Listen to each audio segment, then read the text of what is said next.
pledge allegiance to the flag of the United States of America and to the republic for which it stands, one nation, under God, indivisible, with liberty and justice for all. Welcome to the September 18th Board of Public Affairs meeting. First on the agenda will be approved minutes of the September 14th regular meeting and the September 6th special meeting. All been presented with the minutes. I did notice a change or something I wonder if we want to change.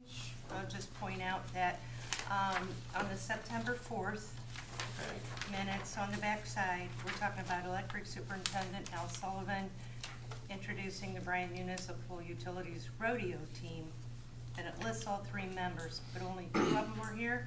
So I didn't know if I have the 2 in attendance, but all 3 members were on the team, so I wanted to make sure they were duly noted. okay, all right. It's up to the board, of course. Yep. I see no changes. I'll make a motion we approve. Second. Jim? Yes. Karen? Yes. Dick? Yes. Tom? Yes. Bob? Yes. Next on the agenda is a hearing of public concerns. Seeing none, move on. Next is the clerk treasurer's report. Clark. The board's been presented with the clerk treasurer's report for the month ending August 31st, 2018.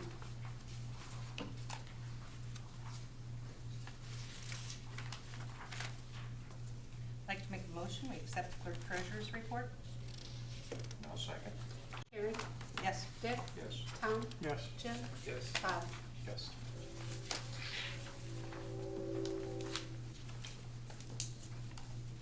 Next on the agenda is a presentation on the water rate adjustment options. John? Go ahead, John. Board may recall that John was here recently, talked about the revenue requirements and adjustments that might need to be made to that. Talked about perhaps giving the board some different options to consider and try to get some direction before John started working on developing those rates so that he knows the board's thinking on which direction perhaps they'd like to go. So he's going to review some of the information that you already saw and then provide you with some different options, see what the board's pleasure is, and then he'll put together some new rates. Okay, well, as Kevin said, and hopefully I can figure out which direction I go, up or down. Just have a couple slides just to kind of summarize what we talked about last month when I was here. As Kevin said, we did a revenue requirement analysis, kind of updated what we had done for you back a few years ago. And you know, based on the analysis that we updated, we were showing that we were projecting a shortfall in the water fund through 2022 about 35%. Okay, back up. If you remember from this slide here, though, I realize it's a little hard to read the small numbers, but we were basically building a phase-in of trying to get to a target of capital outlay of about $1 million. And if you remember, Kevin had, I think, some slides that showed that that's roughly what you know, your depreciation is basically in your asset, in your water assets. So, so the intent was to try to phase in over 4 years to try to get to that figure, and that's why you see then the projected shortfall going out to 2022. As we had indicated, you know, our conclusions were that primarily, if we talked before as well about the 20% reduction in your sales since 2014, that combined with the increase in capital outlay, the revenues at current rates were not sufficient to meet the revenue requirements, and that revenues would need to be increased by about 35% in order to meet those. And we were suggesting that you would increase revenues over a 4-year phase in at 7% a year over and above the already previously approved rate increases. You've already adopted, or not, the prior board has adopted at least rate increases that will take effect for 2019 and 2020. They're roughly 3% each year. So, so what we were suggesting was over and above those 3% increases that you also do an additional 7% a year. And that would work out on average over that 4-year period to about $2.50 per month each year, for the typical residential customer. So we would start out a little lower than 250, would end up a little higher, but over that 4-year period, it would average right around 250. So that's kind of where we left it last month. And I think even in Kevin's discussion last month, he had mentioned that there are really different ways to approach this capital outlay requirement. Obviously one is to cash flow it, and that's kind of what we built into the model, was basically paying it out of annual revenues. But obviously in addition to that, there are things like state and federal grants that you can apply for that would obviously help offset some of that capital need, that cash requirement. Or you could issue debt, which you actually did this year for one of your water line replacement projects. First time in a long time that you issued debt in the water department. And those in various forms of OWDA, the Ohio Water Development Authority, the Ohio Public Works Commission also offers some both grants and loans available. Or you could just issue revenue bonds, which traditionally is the way you finance some of your projects. The water tower, for example, she's going way back. So those are kind of the various options for typically funding a capital outlay like this. Or, as item 4 says, it could be a combination of all of those, and you really kind of started a little bit of that. So, so what we took a look at was if you were to maybe try to use a combination of those grants and some loan funds as opposed to cash flowing everything, we came up with 3 different scenarios that might still meet your capital needs.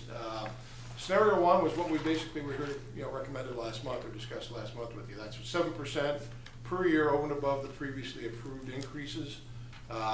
Scenario 2 would look at just 7% increases, but not over and above the previously approved increases. In other words, you just start from where you are today and increase the rates just 7% overall, or the revenues, I should say, overall each year for the next 4 years. And the last scenario would be similar to scenario 2, but instead of 7% a year, you'd be looking at 5% a year.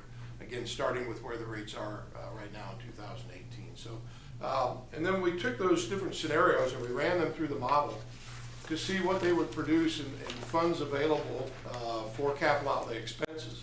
And you can see the blue being the scenario 1. You can see it gets you, up towards that $1 million figure. We were actually a little short of that, but we knew you had some borrowing that you were doing this year that kind of made up that differential.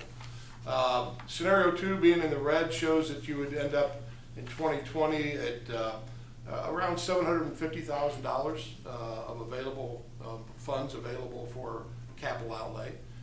Again, whether it be cash flow or debt obligations. And then the scenario 3 in the green is about $550,000, a little about $570,000 that we'd have available by 2022. So it just gives you an idea of some different approaches to how to fund these capital improvements, and again with phasing it in over time, so you're not jumping all the way to to where you need to be. So I think with that gets us to the question mark. So I'd address any questions you might have. John, I have one that just popped into just caught me. Scenario 2, what would that raise the per month? 1 would raise it to $250. $250, yep. And keep in mind, that's on average. It would start out a little less than $250, it'd be a little more than that, but over the 4 years, it's roughly about a $2.50 increase. If you were to do scenario 2, where it's just a flat 7% above where you currently are, it's about $1.95. So just under $2 on average, yeah. And before somebody else asks, I've got the figure for scenario 3, because I'm sure somebody's going to ask that question. It would be about $1.25. So The question I have is simply, we know we missed a target by 20%, whatever. Going forward, are we on line to what you think the usage? So far this year, sales have been tracking pretty close with what we've got built into the model, yes. So there's going to be no surprises? Well, I can't guarantee there won't be any surprises, which quite frankly, Bob, is why, and I think you would probably appreciate this, you really need to take a look at this every year. It's not something you you make a decision and then 5 years from now look at it again. I know, I mean, and I'm not saying you have to have us come in every year and look at it, but you need to look at it every year. I agree with that. And you kind of do that in the budget process anyway, but it's kind of see, you know, are you on track with the projections that are in our model? And, you know, we prepare our model in an Excel spreadsheet. It's available to Kevin and the staff. You know, they can then do updates on that however they feel. And, you know, and then maybe once, you know, every 5 years or so, maybe it does need, but quite frankly, we've got clients that we've done annual rate reviews for them for every year for, geez, how long, Scott? Forever, forever, yeah. I mean, it seems like forever. Well over 30 years.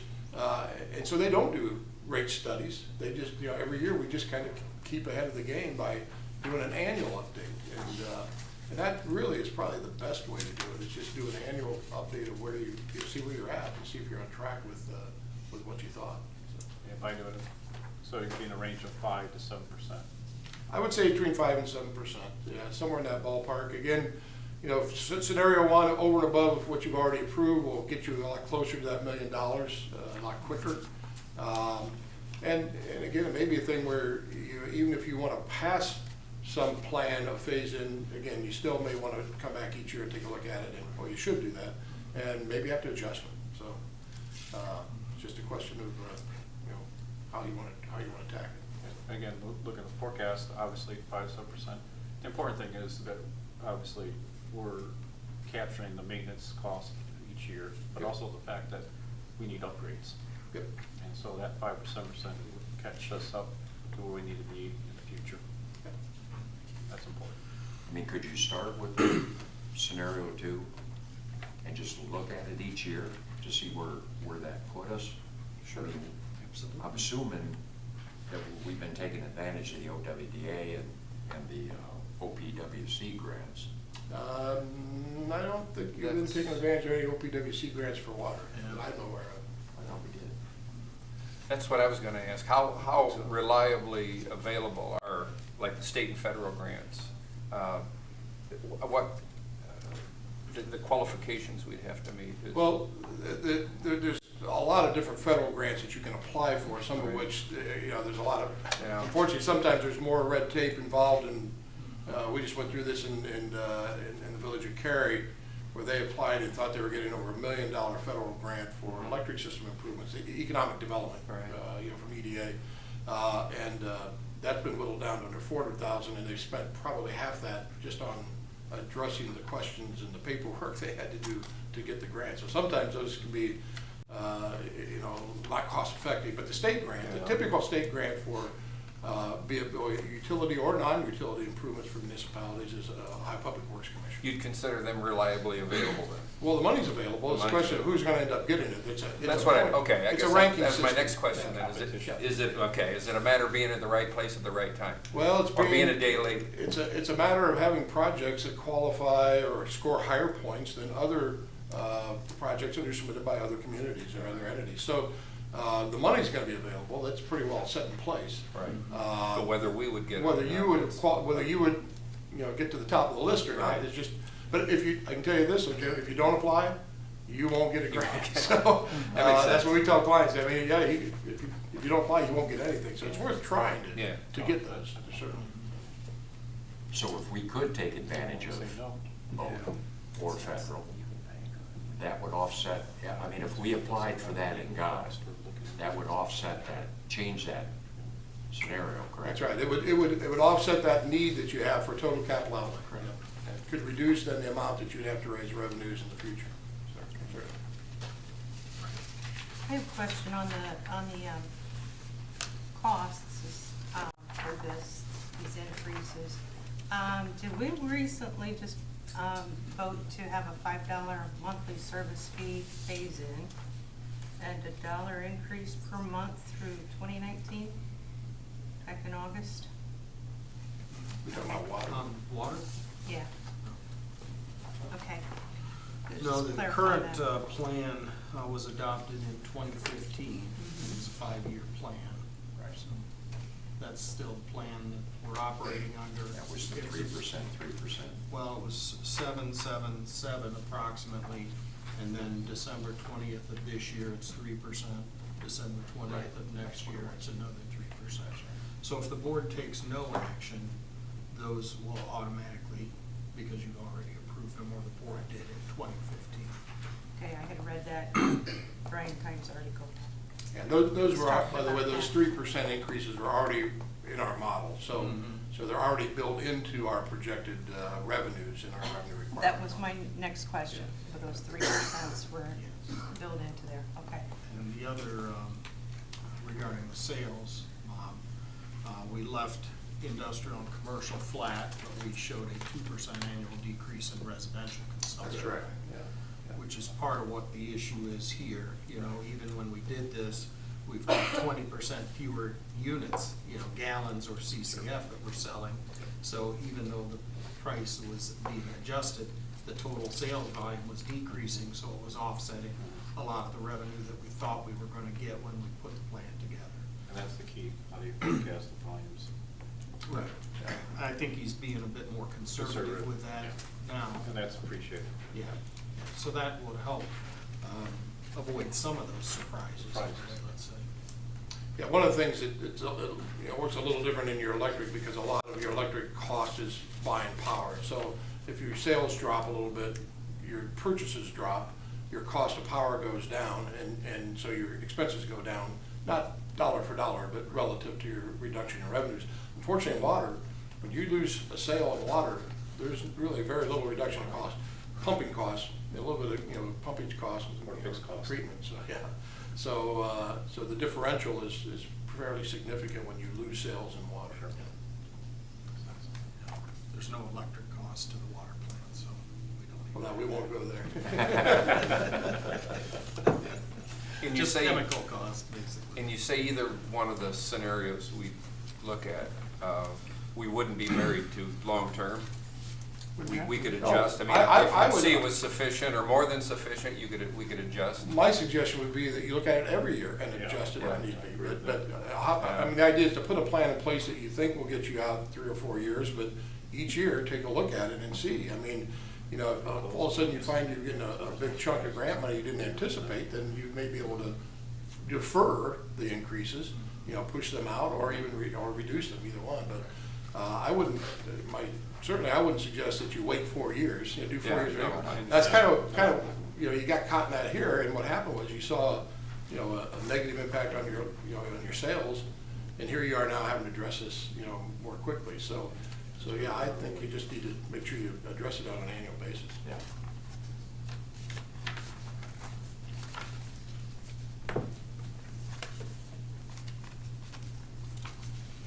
Say you. That's all I got. I think the thing the board needs to keep in mind, if you accept that we need to generate approximately $1 million a year for capital improvements, then we can take this out longer with smaller annual adjustments, but that other money is going to have to come from borrowing or from reductions in the fund balance, or if we get some load growth, that would certainly help as well. But it won't generate enough revenue just by itself to cover those costs. So I just wanted to make sure So the board this understood. is the ultra-conservative approach.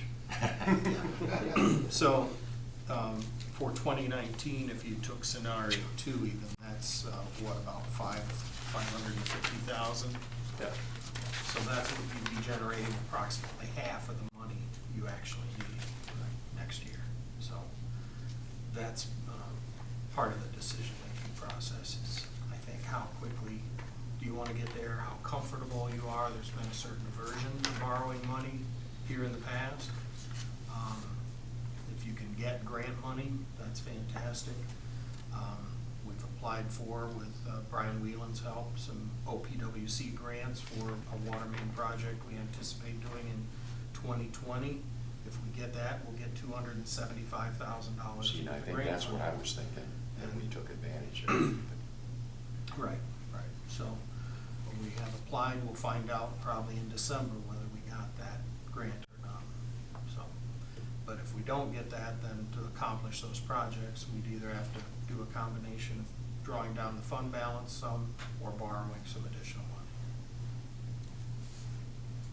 I'm in agreement that we need to do something. We've got a lot more projects, such as Walnut Street and Bryan Street that need addressed, things like that that need to be done.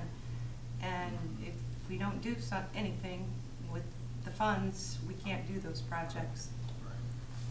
And to It stay just on limits track us. with that 3,700 feet that the water wants to stay with each year, you're right, that's, makes a lot of sense. Critical. We've got some infrastructure out there that needs addressed, and this is the only way to get to it, Right, is this to is look the at some answer. alternative methods of revenue.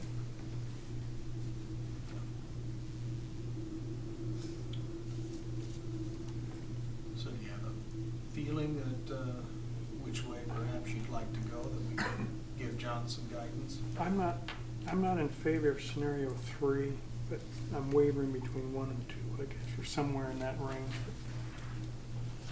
We need, I guess maybe that's the way I was thinking too, is, I mean, if we settle somewhere in the middle for now and then adjust accordingly and we see how things go, see what grants and monies become available. And I agree on that too, because I was looking at what the cost is going to be per residential customer in 4 years. How much more are they going to be paying per month? And I think the scenario 2 is going to be a lot better on their pocketbook at these increases.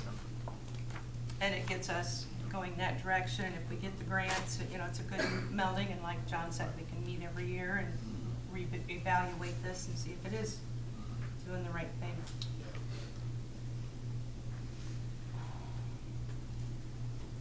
Yeah, I'd say scenario, I'm in favor of scenario 2 for now, and then like I say, see how things go, and then we can always adjust. I think that works for me too. I agree. Okay. If that's the case, then John will Okay. put together some draft rates for your consideration. We'll bring them back to you, and you can take a look at them, see what you think, and how you would prefer to do that. We could develop a 4-year plan. It's up to them whether you want to just adopt year 1. You may recall we did that with the electric last year, even though you have a 3-year plan available. That way we could visit this every year and see if we need to make an adjustment. But at least you're doing some financial planning that way. Right. And not just leaving it all to chance. I think it's a good way to go. So when would we approve something, the next meeting? How soon The do you longer think we you wait, can have the- something put together, John? Well, I would assume that you'll want to adopt something that goes into effect when the next step would have happened anyway. If we're talking about a 7%, without that, we're basically going to undo the 2 steps you've already got approved and just go back to increases for the next, if again, either 1 or 4 years, but we'll give you all 4 years. So that goes into effect the end of, what's it, December 19th? December 20th. 20th, yeah, 20th. So you know, kind of working back on that, I mean, you've got a little time here, but I think we can certainly get you something in October that you could then, you know, kind of chew on and maybe adopt in November, so. We typically provide at least 30 days notice, so you'd want to do it no later than in November, probably the first meeting in November, but we certainly could provide something in October. Yeah, I think I should be able to in October. By the second meeting, if not. I just don't make any promises the week before the AM conference to do anything, so. Yes, we know it eats up a week of our lives, so. Okay. That's not, John, Could I just ask a Absolutely. clarification question only, just because I'm just a little confused and it's easy for me to get that way. I thought I heard all 3 scenarios, did you take into account using a combination? Did I hear that or did I mishear that? In other words, are these scenarios including some aspect of cash flow, grants? Well, the scenario, other than scenario 1, scenarios 2 and 3 would have to, in order to achieve the same amount of capital outlay, would require some combination of either grants or loans or both, in addition to cash flow. And if they did not, Then they're gonna have the to- bar graph would be the end result. Well, that's right, yeah. Okay. So, That would No, be that would be the I was- margin available for capital that improvements. was the John. cash available, yeah. Right. Yeah, what you see in the bar graph is the cash available. Keep in mind, Right. you can take cash and use it to pay debt. Yeah. So you can leverage, you know, that cash, you know, by borrowing, you know, a lot more funds, but spread it out over Right. a long period of time, so, yeah. I just wasn't sure if you'd used a formula for each of the scenarios, and I've got mine. Thank you. Okay, well, thanks, John. All right, guys. Thanks for all your hard work. Well, I guess I'll be back in October. Yeah, okay. Thank you. Thank you very much.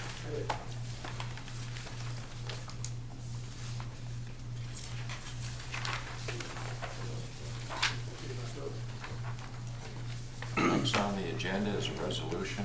Could you please number and read that? Resolution number 27, 2018, modifying the Bryan Electric Department and Water Department general rules and regulations to include utility service disconnection and medical certification provisions.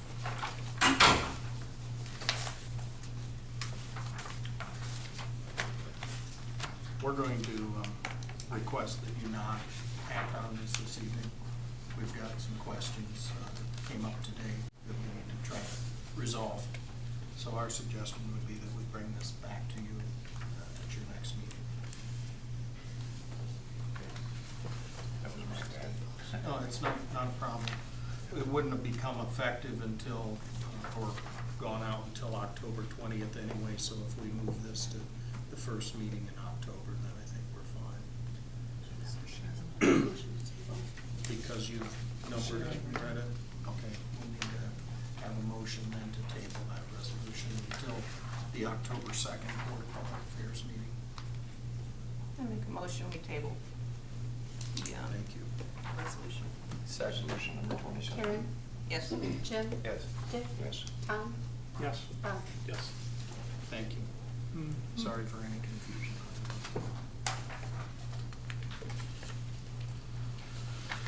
Okay, next is another resolution to revise the cable television rates. Could you please number and read that? Resolution number 28, 2018, revising Bryan Communications Department rate addendum, Exhibit A, cable television rate schedule. Jill, would you mind?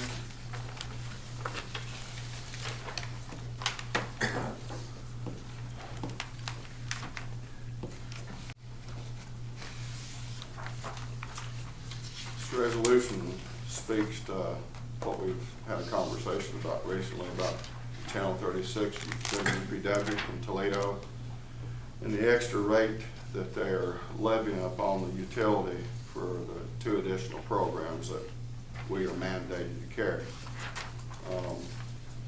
After a lot of thoughts and conversations and meetings between Kevin and Don and myself, we concluded that it may be in the best interest of the utility and the customers to retain the programming and not drop the channel.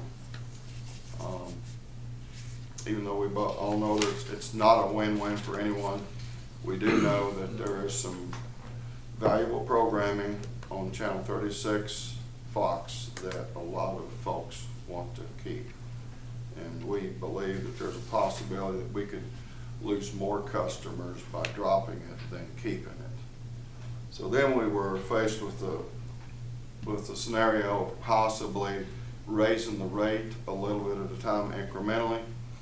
And so we threw a lot of different numbers around, and we feel like this resolution is the most fair for the customers and for the utility. We will absorb the difference throughout this rate period, and we believe we can do that. And then we would pursue the rest of this rate over a period of time, over the next probably year to 18 months that we're in this agreement and contract with them. If needed. And that's, we believe this is probably the best way to approach it. Just thought we'd provide some options for your consideration, and certainly the board's decision as to whether you wish to retain this programming, and if you do, how much of that additional approximately $60,000 a year cost you'd like to try to either handle with existing revenues or to modify that rate and give you a number of different options there. Proposed adjustment here is $1.75, so that recovers about half of that cost. What is our projected annual revenue from the communication? If we go $100.75, how much will they eat into what we generate? Okay. A good figure for the board to use, and it's a very simple rounded figure, which is easy to use, is for these two programs, it costs about $5,000 per month. And this rate increase would take effect on bills rendered after October 20th, which is basically a half of that month. So for the next 1.5 months, from the beginning of September, we would absorb the entire cost that we've been doing. And then from mid-October until the end of the year, we'd have a net loss of about $5,000 total in that figure. And then so basically what it is we're cutting that rate in half. So then you could figure from middle of October till the end of December, it'd basically be $2,500 a month deficit against the budget, which would be a total of the $7,500. What would be our total revenue at the end of the 12 months, 2018? The total revenue for the loss on this, okay, it would be, well, we've gone through September, which is $5,000 a month. That's $45,000 plus the other deficit of about $7,500. So you're talking a little over $50,000. So at the end of the year, At the end of the year, will the communication fund show a break even, or? the communication fund will be fine because we can absorb it, but it will show about $50,000 less than what we would have had to pay. And what was that number? What do you forecast that number to be in 2018 at the very end? You mean the fund balance? Yeah. It's kind of a moving target. We've been running about somewhere around $2.3 million. The budget that was adopted showed a $250,000 deficit this year. We are currently running a $42,000 positive mark. Right. Through August 31st. That's right. So, you know, you can do the addition there. Yeah, We'd be closer to $100,000 if we had not been hit with this demand for these additional channels and rate revenue associated with it. Yeah, the biggest thing, you try to balance between what's fair for the customer, what's fair for the contribution, and what's also what we want to project, for example, capital contributions. You know, I mean, what upgrades do we need in the future to maintain our base? So, like I said before, a $60,000 annual would be $30,000 is what you're saying? Yes, when this is all said and done. Then when we do rate increases in 2019, the normal rate increases, there will be a portion of this added into that as well, which will reduce those losses at that point in time. So what we're doing, Bob, we're cutting down on the losses for these two programs a little bit at a time. And also the reason we're $42,000 to the good at this time in the budget is because we manage expenses very closely in other parts of the department, and our revenues continue to be pretty strong. Plus, we also show the customer that we're absorbing half approximately of the cost, so it's a fair distribution. Okay. Yes. This is an off-air channel we pick up off the air. Yes, sir. How, I don't expect figures, but how does the price for this channel compare to the other off-the-air channels that we pick up from television? It's considerably more expensive now that they added this extra film, Jim. But all of our broadcast stations, we are paying a heavy fee to each one of them for programming. We have sports programming, which is very expensive for us to purchase. That is quite a bit less expensive than the broadcast programs. The most expensive program in any cable television system in the United States is right at or near the cost of this one station now.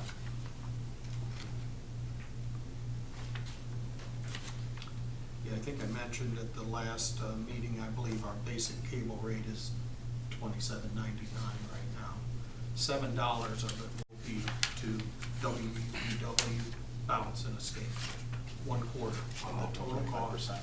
That's crazy. And our customers have only asked for one of those 3 channels. That's the Hands are tied. impact, unfortunately. Because I think when we first started this discussion, we figured that if we absorbed it all, it was gonna cost, our loss was gonna be 60 grand Correct. per year. Net revenue. That's why I was kind of running the numbers. Contribution. I mean, me personally, I like the scenario 4, the $2, because then we only eat half back to us rather than the 30,000. It's gonna only be 25. The worst case of heartburn I got from this is not so much, well, it is what they did, but also how they did it. When we basically had, from what I understand, we basically had an agreement, and then they came back at a later date and said, oh, wait a minute, we made a mistake. We had an agreement from December of 2017. Right. These 2 programs was included in that. But what we do is they send us invoices each month, the programmers do. We don't create our own invoices, they send them to us. We put in our subscriber counts from the previous month that we received from the clerk treasurer's office, and then we calculate those fees, and then we send them to the clerk treasurer's office. They pay the programmer. In this case, until May or June of this year, this programmer did not include these extra digital costs. So they charged us the normal program fee for WP. But the channels were on. We had the channels. Yes. Just as we do many of the off-air broadcasters, we pass these through. But then after we signed the agreement, we had all the channels. They came back and told us that Yes. there was going to be an additional fee for the other 2 Yes, channels. well, no, it was in the agreement, but they could choose or not choose to charge us for them. Oh, I see. Okay, so what they did is our accounting folks caught on to this about May or so forth.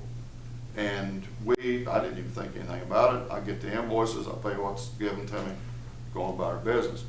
Then they sent us an invoice, I believe it was in May, for, to be paid in June, $25,000.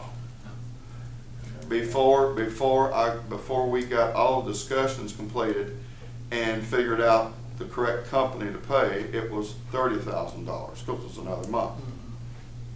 And that was just for those 2 programs in arrears, Jim. That was a monthly fee? Or the 27,000 you said? It was about 25,000. It was a catch-up for what period of time was that? From January through May, I think. It was a catch-up. It was catch-up. Okay, gotcha. See, you don't need a gun to rob. I mean, they got you. And the agreement is the agreement's a legal document, and we have 2 recourses. We can pay that fee in that agreement, or we can remove the channel from the system. We do that. And I don't think we want to remove the channel. No, that would be The cast survey back. we had was about close to 50-50, right? Correct, it was 42 to 30. Yeah. When I was at the time, That's what I was looking at. Right. That was a very small Hate to take percentage something away. Yeah. of people who responded. Now, I may add another thing, and I will give you folks an update on the internet upgrade while we're doing this. Okay, another thing that was a large discussion between Kevin and myself was the video customer is very important to us because of the internet broadband business. We all know that this industry is going towards broadband, that's what it's going to be. We don't want to lose the video customer because we want to keep our internet customers. And since we just tested the circuit today from the carrier's end, and it seems to be tested fine, over the next 2 or 3 days, we're going to be inserting the circuit into our routing equipment and get it ready for the configuration of the first CMTS next week. So that's moving along. And we do not want to lose the video customers, which is part of this reason. If we absorb some of this rate on the programming, as unfortunate as it is to us, it will come back to us and to the business unit in the future through the broadband side. You know, I've got to say that I did a little bit of studying on other companies' basic plans and extended basic plans, And even with that mild increase there, we are still on the lower end of a basic cable package or an extended basic package. So we are not priced out of the market, even with this small increase of us absorbing some and passing some along. We're not out of line. So I'm okay with it. Or choose which scenario? I think the 50%. I liked what the The 50%, resolution Yeah. said. I like it. I like it because we shared the burden. Right. And I think the other thing that Joe and I discussed is if we get this new service rolled out, we're not sure at this point what the economic impact's going to be to the organization. If you pass along some of this at this point, it gives us an opportunity to get that new internet service rolled out, see how well that is accepted by customers here. And there may be enough revenue generation there that you don't need to do the additions, that you can more than offset it. So you've had that, we've had that discussion here. If you adopt this now, it gives you some relief in the short term financially and gives you the opportunity then to see how some of this goes with the new services. And if you still need it, then you always can adopt additional adjustments. Because I'm sure we have to revisit this for the March. Yes. Yeah. Yeah, this won't be the end of it. Well, I'm sure it's been, this isn't the first time. Beginning of the end. That's it. So I'll make a motion that we go 50%. The $1.75. I'll second. That's what's included there in the resolution and the attachment. Right, okay. Bob? Yes. Jim? Yes. Dick? Yes. Tom? Yes. Karen? Yes.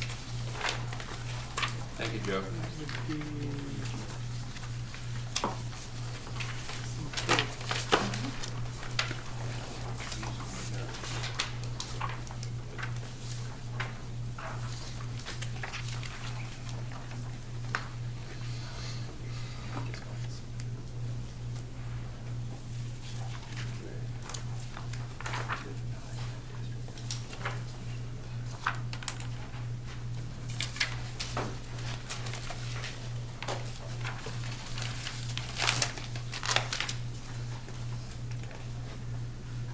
Okay, next on the agenda is a request by the Bryan Parks and Rec Department for the donation, the annual donation for the trees. Is this less than we normally do? So Is this less? it's always been about $2,000. I was thinking it was 2,500. Wanna go there? 20 years ago, in 1998, it was You'll take it. $1,500. So sometime in the last 20 years, it's been increased to $2,000. But if the board would be willing to consider it, you could increase that and, get a few more trees. The donation amount has not kept pace with the inflation rate of the purchase cost of a tree.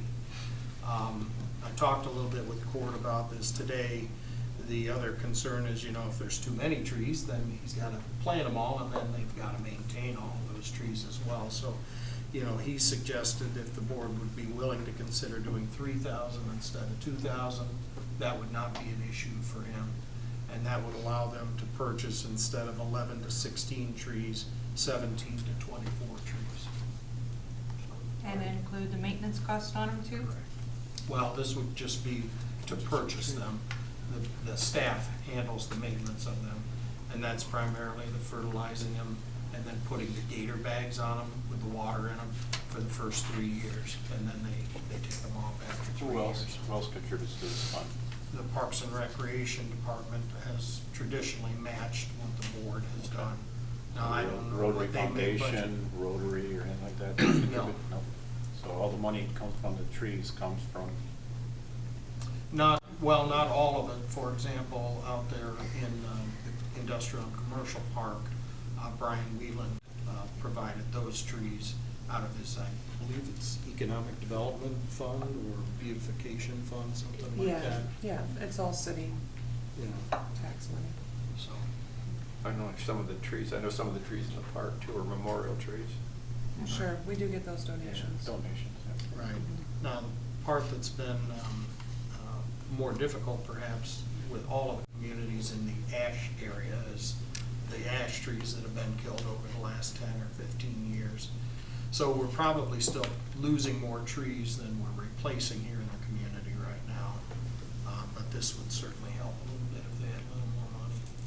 So, but it's your decision, however you prefer to approach it. I personally don't have a problem with it. With the increase? Yeah. I really, Me, I mean, I keep it the same, 2,000.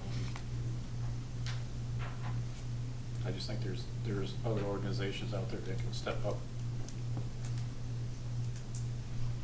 We could ask them. We can ask them. I was gonna say, you got a lot of, I mean, you got the Kiwanis, you got the Rotary, you got the Bryan Foundation, you got a lot of community, a lot of organizations out there. big good job for you, Bob. Thank you. As a Rotarian. You're a Rotarian. Raise trees. I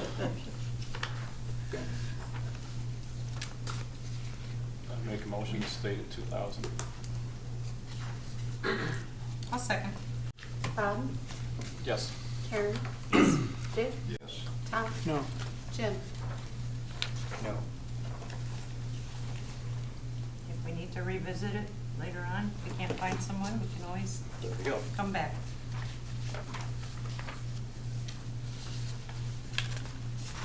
Okay, next will be a request to place a communications department staff member on regular employment status.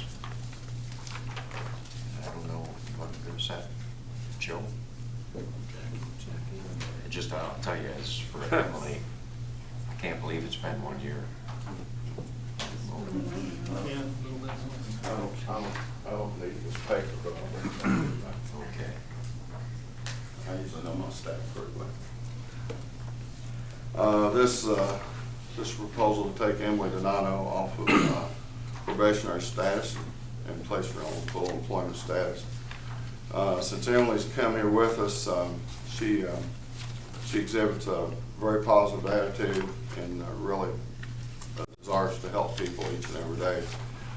She's a very special part of our department in that she's an integral part of the cable modem process, which not only involves provisioning and unprovisioning the modems, but also this big rollout that we're getting ready to do. And also, whenever there's a internet problem with some individual customers' modems, there's special scripts that we have to run for utilization, and she takes care of those things. She works closely with Cody, who's our network engineer, to keep the IT department running smoothly. She has a very good relationship with our department, and from what I've been told from everyone with the rest of the utility, we're very thankful to have her, and we ask that the board consider this. Okay, thank you, Joe. Any questions or concerns? I think she's done a fantastic job. Every time I bring my sick computer in here, she just fixes it. Right. I'll make a motion, we approve. I'll second. Jim? Yes. Dick? Yes. Tom? Yes. Karen? Yes. Bob? Yes.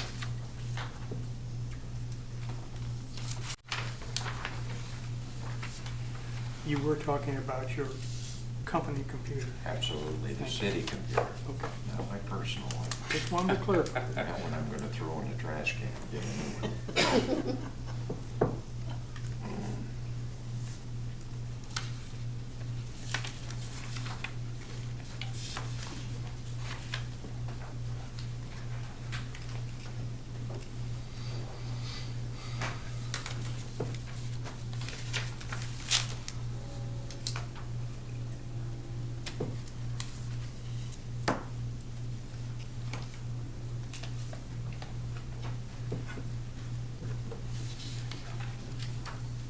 Next on the agenda will be a motion to pay the bills.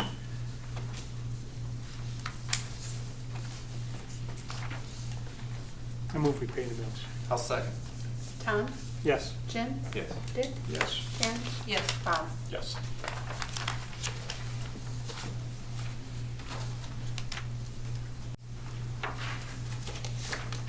Next on the agenda is comments from BPA and staff. Mr. Ryan. I apologize, I have nothing to say tonight. Jim. I apologize, I don't either. Karen. No, not tonight.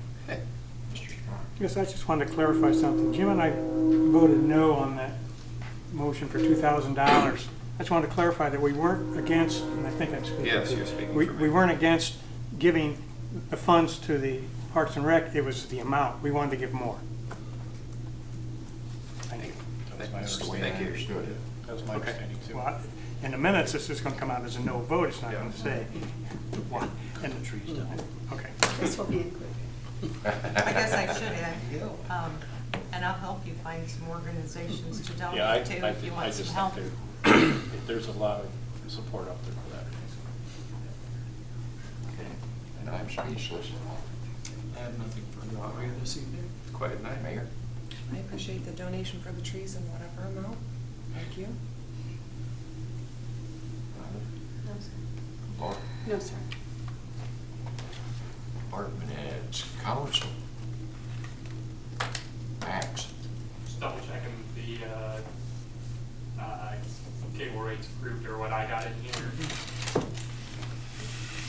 That is correct. What was included in the pack. Yeah, we're going 50%.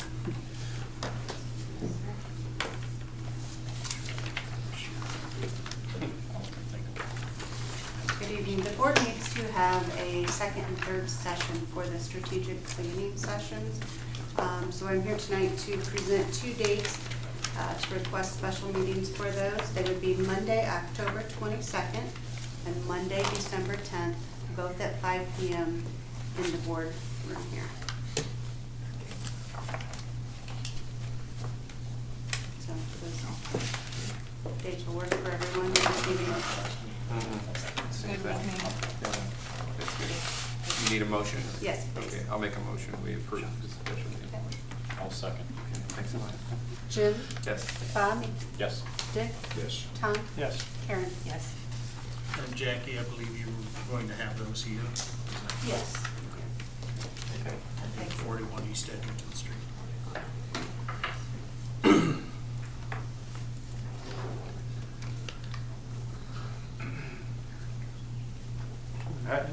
Meetings are here. It's hard to believe, 3 short weeks from tonight, we are in the midst of Public Power Week already.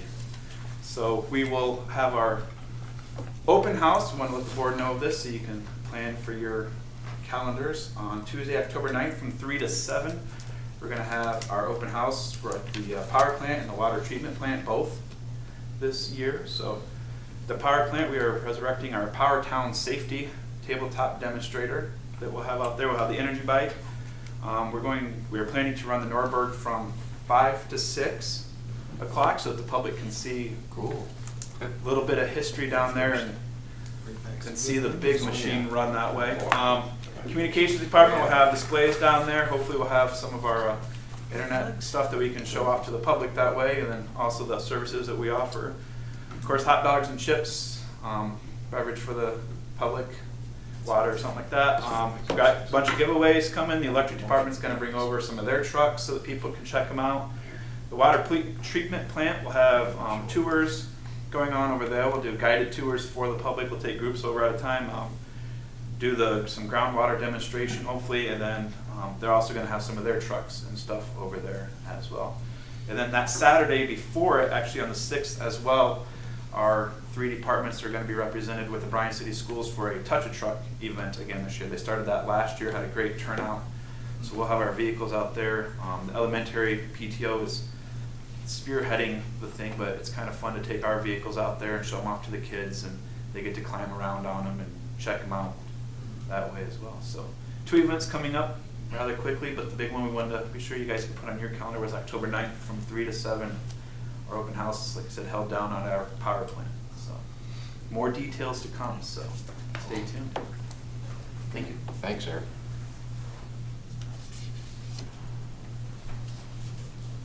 Dawn, I forgot to ask you. Okay, if nothing else. Joe, did you want to give any update on the internet upgrade?